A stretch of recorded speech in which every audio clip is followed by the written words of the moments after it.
That is the intro to Sober 2, Melodrama, one of the songs from Lorde's second full-length album released in 2017. Oh shoot, I forgot what it was called. We told you this was melodrama. Oh yeah, right, Melodrama. Anyways, back to the song. It's tragic, it feels orchestral and epic, and to me, Sober 2 is a great track to get you in the mood for this melodramatic journey. If this album was a movie, then this song could work perfectly as the opening credits. But actually, Sober 2 is not the opening song of Melodrama. It's not the second, or the third, or even the fourth. It's the seventh. The real start starts 7 steps back to the very first single and the very first track off of Melodrama, Green Light. Yes, I know you want it, just wait and let me say it. Yo, shut up and let me finish. I do my makeup in somebody else's car. Green light signifies the end of one chapter in Lorde's life and the start of another. What I love most about this song is the chorus. I think a lot of people can relate to Lorde's sentiments of desperately wanting to be in the next chapter of life, but not being able to get closure and move on from all the heartbreak. Sober is another party song with instrumentals that are less flashy and more bare bones than his predecessor. I love that Lorde compares the exciting rush of partying to the exciting beginning of a relationship. Initially it's quite fun, but as time goes on that feeling can start to wear off. Homemade Dynamite is fully and wholeheartedly about having fun and partying hard. And this song is very much one of those songs about joy. All your friends are in the right place, it's the right time, the right song just came on. It's kind of magic. It's called Homemade Dynamite.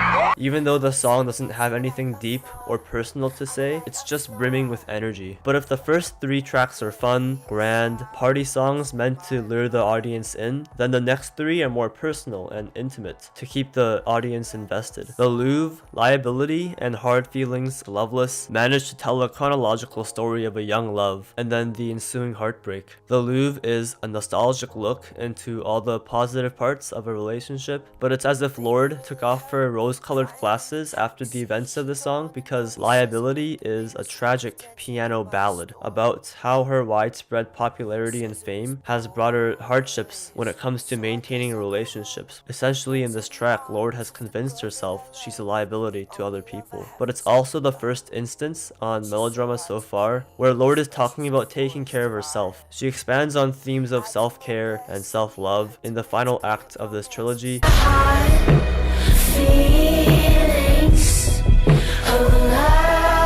Talking about how she's lighting candles and caring for herself the way she used to care about this other person. Lorde also uses different seasons as a metaphor for this relationship. Going back to the Louvre and Liability, she uses summer to signify both a blossoming love and its gradual deterioration. In Hard Feelings, Loveless, she's talking about how it is winter and she has to let go of this endless summer afternoon. You can probably guess what that means. Sober 2 is about the heartbreak and regret you feel after some crazy party. The fun is over and now Lorde has to find a way to move on, and she kind of does in the next song, Writer in the Dark, where Lorde compares her capability to write songs as some sort of secret power, a power that will help her overcome this previous relationship and love herself. Also, this song has my favorite chorus on this entire album. Supercut has this dreamy 80s vibe, and it's about the ideal, perfect relationship that plays out in Lorde's head, sort of like a Supercut. Liability Reprise is an excellent choice as the penultimate song in this album. Lorde comforts herself in the second person, saying she's not what she thought she was. She's not a liability. I think it's at this point where Lorde begins to fully accept and love herself. Every night I live and die. There are better songs in this album, but I think Perfect Places perfectly caps off this grand and emotional experience. Yeah, I love Melodrama. It's a self-aware and self-reflexive project that dives into themes of loneliness, self-love, and the personal struggle of being famous. Sonically, this album can get really experimental and wild, but I mean that in the best way possible.